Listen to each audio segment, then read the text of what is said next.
Hello and welcome to News Across Nigeria. I'm Joke Rogers. On the program today, well, it's Judgment Day for governorship tribunals in Delta and Gombe states. Governors of Adamawa and Borno advocate community policing in the war on terror. And the federal government commences an upgrade of the Sam Bakwe International Cargo Airport in Owerri, Imo State.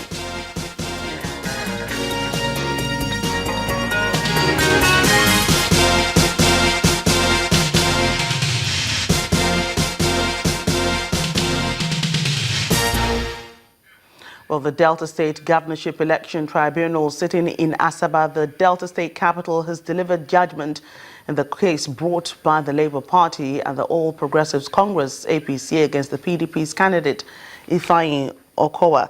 The tribunal has thrown out the petition by the Labour Party against the PDP and has asked the Labour Party to pay the sum of 50,000 naira each to the respondents in the case. The first respondent in the case is the governor, Ifeanyi Okowa, while the second and third respondents are the PDP and the Electoral Commission, INEC. The petitioners are asking the tribunal to nullify the polls and are calling for fresh elections. Counsel to the defendant, PDP's Ifeanyi Okowa, is asking the tribunal to dismiss the petitions, which he says varies with the petitioners' evidence before the tribunal. Police officers have been deployed to the Delta State Multi-Door Courthouse in Asaba, venue of the judgment of the Governorship Election Petition Tribunal. At the last sitting on October the 13th, where both parties adopted written addresses, Justice Gumi promised to communicate the judgment date, which must be made before the 28th of this month, to the parties through the tribunal secretary. Well, while the tussle for affirming and upturning election victories continue in some states, it's less than a month to the governorship election in Kogi State, and the People's Democratic Party's candidate, an incumbent governor of the state, Idris Wada, is leaving nothing to chance as he continues to meet with electorates at all levels. Well, Governor Wada promised to consolidate on his agricultural programs if elected for a second term. In one of the areas visited, supporters of the People's Democratic Party in the area gathered at the Market Square to receive Governor Wada, who was there in company of his deputy, Yomi Awuni, and his wife, Hajia Lami Wada. The governor urged the people to come out and vote for him en masse come November 21, with a pledge that his administration will focus more on rural developmental projects. Well, away from politics now to some softer news on culture and tradition. Prince Adeyeye Enitan Ogunwusi of the Gesi ruling house has become the 51st Oni of the ancient city of Ile-Ife.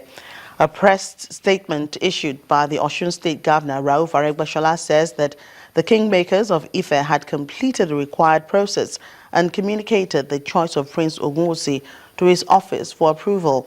Prince Ogunwusi takes over from Oba Okunade Shijuade, who died on July the 28th, 2015 in London.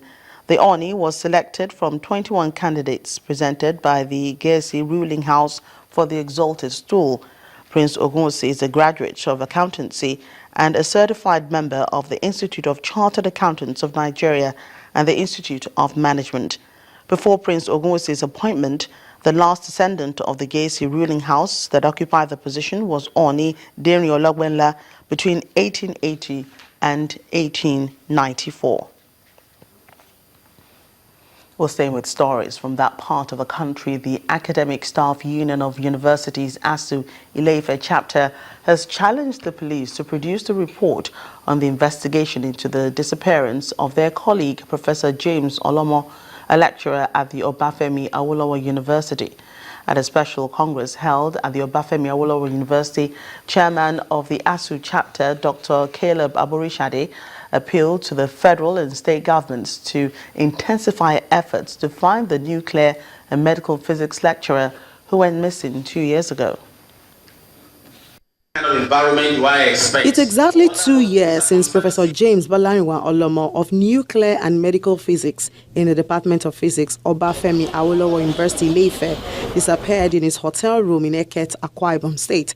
He was said to have left Lagos State on October 17, 2013, via flight to Calabar and proceeded to Eket by road to consult as a radiation safety advisor to an unnamed oil and gas company, but did not return home. 2 years on, his colleagues gather here in this auditorium. They say despite all efforts of the Nigeria Police, Department of State Security and the search team constituted by his colleagues, who on 3 occasions have visited Akwa Ibom State, the 68-year-old academic who hails from Osun State is still not found. That he said a member of his family to come down to go and report. The family sent a member down who spent nothing less than 2 weeks over there, together with one of our colleagues. The police did not do anything for over 1.5 years. They speak on some of their suspicions, one of which is the lack of access to his personal laptop, which they believe would reveal some facts which could be useful in the case. Why is it that they are not open about our seeing the content of the laptop for us to know his movement?